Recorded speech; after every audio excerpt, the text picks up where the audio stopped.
Hello, আসসালামু আলাইকুম। সবাইকে অনিস কিচেনের পক্ষ থেকে স্বাগতম। আজকে আমি করে দেখাচ্ছি বিখ্যাত জনপ্রিয় এক কটকটি রেসিপি। এই কটকটি রেসিপি দেখলে আপনার অতীতকে মনে করিয়ে দিবে। তো দেরি না করে চলে যাচ্ছি ভিডিওতে।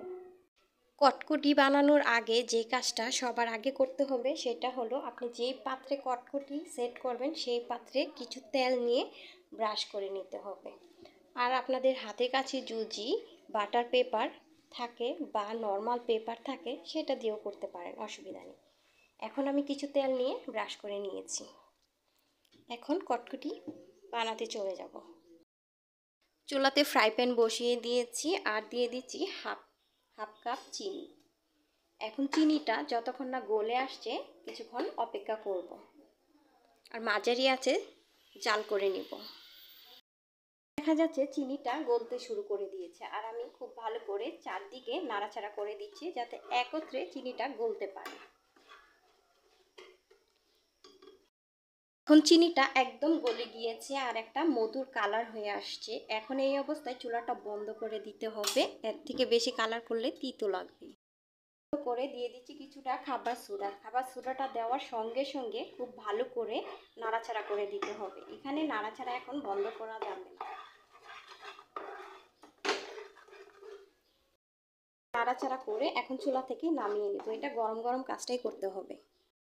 আগে থেকে ব্রাশ করে নেওয়া সেই ট্রের উপরে আমি রেখে দিচ্ছি। এটা নাড়াচাড়া করে এটা সেট করার প্রয়োজন নেই, এটা একা একাই সেট হয়ে যাবে। এটা গরম গরমই এভাবে করে নিতে হবে।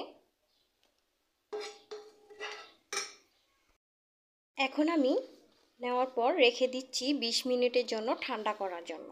ঠান্ডা হলে তারপরে এটা আমি দেখাবো আপনাকে। এখন রেখে দিচ্ছি 20 মিনিটের জন্য রেস্টে।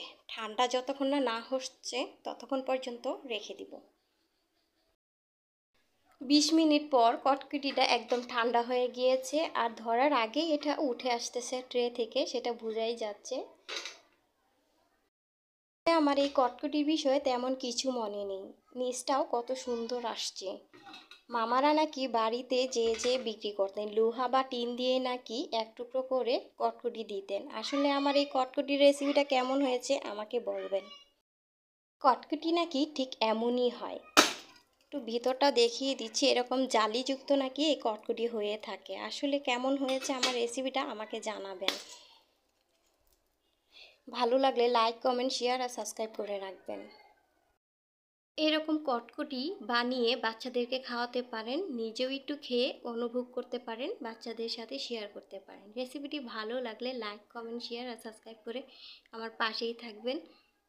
আজকে এখানেই বিদায় নিচ্ছি। সবাই ভালো থাকবেন, সুস্থ থাকবেন। আল্লাহ হাফেজ।